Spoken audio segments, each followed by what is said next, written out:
எல்லாருமே mic down பண்ணுங்க. ஓகேப்பா, ரொம்ப நாளாச்சு. ஓகே,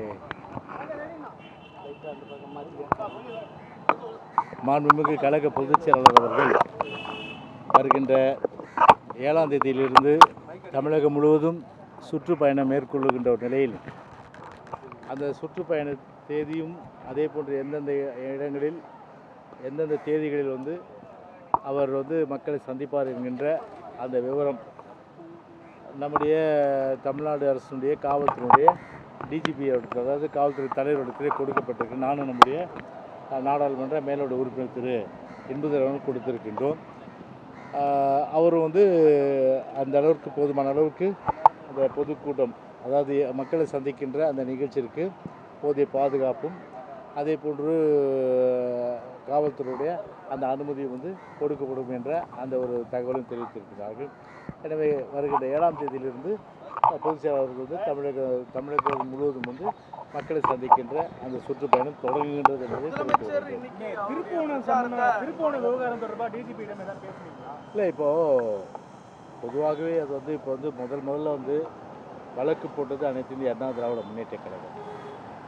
வழக்கு போட்டதோடு மட்டுமில்லாமல் அதை முழுமையாக மக்களிடத்தில் வந்து இது ஒரு படுகொலை, இது அதாவது வந்து ஒரு படுகொலை என்று சொல்லக்கூடிய அளவுக்கு நீதிமன்றமே சொல்லியிருந்தால் முதலிலே அது படுகொலை என்று சொல்லியது அனைத்து இந்திய அண்ணா திராவிட முன்னேற்ற கழகம் தான். இப்படி வந்து ஒரு முன்னேறிய ஒரு சமூகத்தில், ஒரு நாகரிகமுள்ள சமூகத்தில் ஒரு நாகரிகமற்ற ஒரு காட்டு மிராண்டித்தனமான ஒரு செயலை மனிதன் நிச்சயமாக ஏற்றுக்கொள்ளாது. ஏன்னா அந்த வகையில் வந்து அனைத்து இந்திய அண்ணா திராவிட முன்னேற்ற கழகத்தை பற்றி முன்னெடுத்து ஒரு நியாயத்தையும் வந்து இன்றைக்கு வந்து பெறுகின்ற அளவிற்கு எல்லா விதமான ஏற்பாடு பெற்று இன்றைக்கு நியாயமும் வந்து நியாயம்னா என்ன, போன உயிர் வந்து நிச்சயமாக ஸ்டாலினால் கொண்டு வர முடியுமா? வெறும் சாரின்னு சொல்லிட்டாரு. சாரின்னு சொல்லிட்டா அந்த உயிர் திரும்பி வந்து முடியாது. சரி, 24 லாக்அப் டெத் ஆகிருக்கு. இந்த 25 இது 25வது. இதுக்கு முன்னாடி 24 லாக்அப் டெத் ஆகிருக்கு.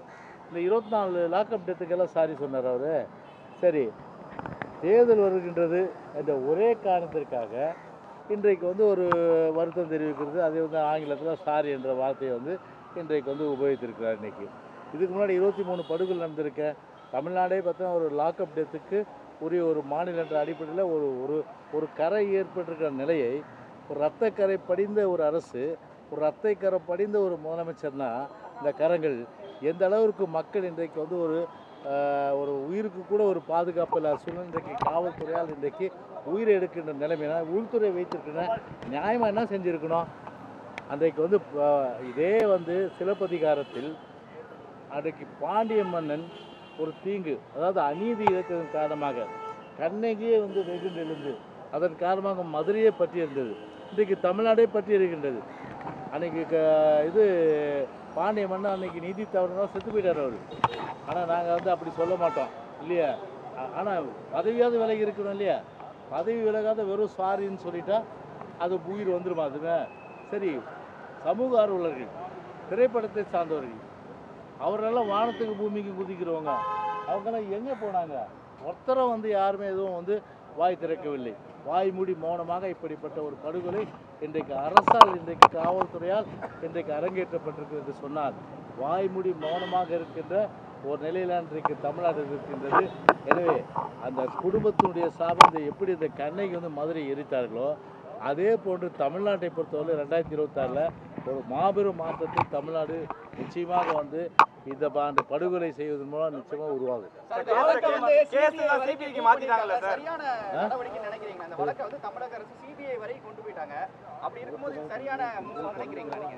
அதாவது ஒரு விஷயம் தெரிஞ்சுக்கணும், இவங்க பொறுத்தவரையில் பார்த்தீங்கன்னா வந்து நீதிமன்ற நடவடிக்கைகள் வந்து எப்படி போகுதுன்னு சொல்லிட்டு அவங்களுடைய அரசு தரப்பு வழக்கு தெரியும்.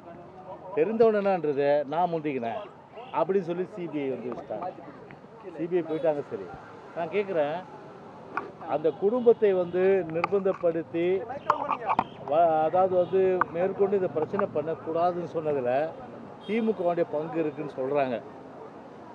அது ஏன் வந்து போலீஸ் அவங்கள விசாரிக்கல? 3 பேர் அதில் ஒருத்தர் திமுக, 3 பேர் திமுக.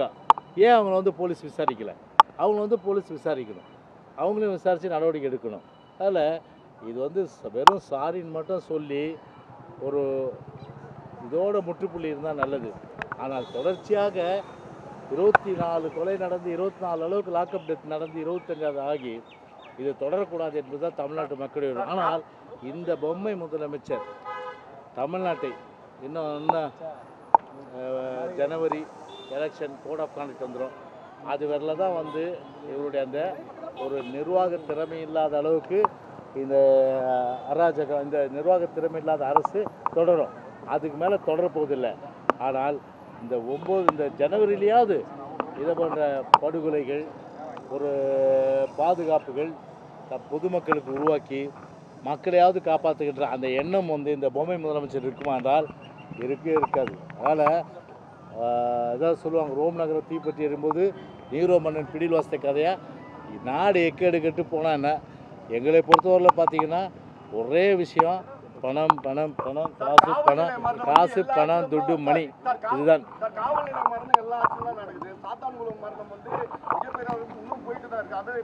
நீங்கள் திசை திருப்ப வேணாம். இன்றைக்கி பார்த்தீங்கன்னா சாத்தான்குளம் விஷயத்தில் வந்து சிபிஐ வந்து விசாரணை பண்ணி இன்றைக்கி வந்து நடவடிக்கை எடுத்துகிட்ருக்கு இன்றைக்கி. ஆனால் அவங்க இன்னும் வந்து பெயிலில் கூட வந்து ஆக்சுவலாக வரல. அவங்க அந்த அளவுக்கு வந்து அன்றைக்கி வந்து முழுமையாக நாங்கள் அந்த இதுக்கு வந்து ஒத்துழைப்பு கொடுத்தோம். நாங்கள் என்ன சொல்கிறதுனா, நீங்கள் வந்து ஏன் வந்து அதை திசை திருப்பி அதே இது ஒப்பிடுறீங்க. இன்றைக்கி இது காவல் நிலைய மரணம் இல்லை, இது எஃப்ஐஆரே போடலை. ஆமாம், தனியாக தூக்கிட்டு போய் போலீஸ் ஆள் தூக்கி சட்டம் அமலில் இருக்கா, போலீஸ் ஸ்டேஷனுக்கே கொண்டு போகல, வீட்டில் போய் தூக்கிட்டு போய் தெருவில் வச்சு அடிக்க முடியும்னா அது ஆட்சியா? இப்போ ஸ்பெஷல் டீம் சொல்லிட்டு அந்தந்த மாவட்டத்தில் யாருக்கு அந்த அதிகாரம் கொடுக்குது? அந்த ஸ்பெஷல் டீமு யாருக்கு? இப்போ டிஜிபி பொறுத்தவரை அறிக்கை கொடுத்துருக்காரு. ஸ்பெஷல் டீம்லாம் இனிமேல் வந்து அங்கீகாரம் இல்லை. ஆமாம், அங்கீகாரம் இல்லாத ஒரு ஸ்பெஷல் டீம். அப்போ வந்து எது வேணாலும் வந்து கீழே இருக்கின்ற வந்து அந்த எஸ்பி கீழே கண்ட்ரோலில் இருக்கிற காவல்துறை செய்யலாமா? அப்போ உள்துறை கையில் வச்சுருக்கின்ற ஸ்டாலின் எதுக்கு இதெல்லாம் வந்து பொம்மையாக வந்து வேடிக்கை பார்க்குறதுக்கான? இப்போ அவங்க எல்லாம் வந்து விழிப்பாக இருந்து இது மாதிரிலாம் இருக்கக்கூடாதுன்னு சொல்லியிருந்தா முறைப்படி வந்து விசாரணை செஞ்சு ஒரு 35B நோட்டீஸ் கொடுத்து அவளை வரவழைச்சி விசாரணை செஞ்சுருந்தா இந்த உயிரிழப்பே தேவையில்லை. ஆனால் 35B நோட்டீஸ் வந்து பின்னாடி தான் வந்து கொடுக்கணும்னு சொல்லி இன்ஸ்ட்ரக்ஷன் கொடுக்குறாங்க இல்லையா, அது ஏற்கனவே இருந்து அதை அமல்படுத்தலை. அப்போ அமல்படுத்தலைன்னா எந்த அளவுக்கு வந்து உள்துறை வந்து இன்றைக்கி வந்து ஒரு முதலமைச்சர், ஒரு டம்மி முதலமைச்சர் இன்றைக்கி இருக்கிற ஒரு சூழ்நிலை இதை போன்ற ஒரு நடவடிக்கை வந்து இருக்கிறதா இன்றைக்கி வந்து ஒரு வேதனையும் கண்டனத்துக்குரிய ஒரு விஷயமா இருக்குது.